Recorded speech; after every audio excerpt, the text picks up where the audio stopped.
Ushbu loyiha Asakabank hamkorligida Xorazm viloyati Yangarik tumani Tuzloq mahalla fuqarolar yig'inining 109-112 sonli konturlarda amalga oshirilmoqda.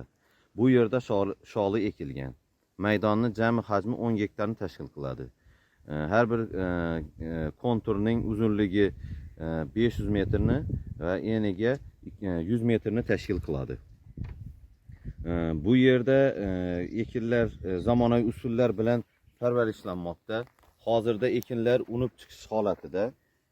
Ekinlarni yetishtirish 168 kun davom etadi.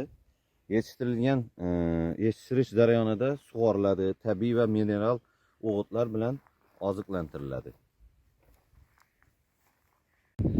Ushbu loyihaga 20 ta dehqon xo'jaligi biriktirilgan. Har bir dehqon uchun o'rtacha 0,5 gektardan yer maydonlari to'g'ri keladi.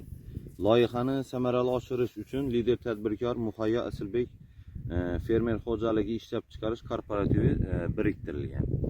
Ushbu loyiha bo'yicha har bir gektardan 10 tonna, jami 100 tonna hosil olishni rejalashtirganmiz. Kelajakda ekin maydonini kengaytirish va shu orqali dehqon xo'jaliklarini daromadlarini oshirishni o'zimizning oldimizga niyat qilib, maqsad qilib oldik.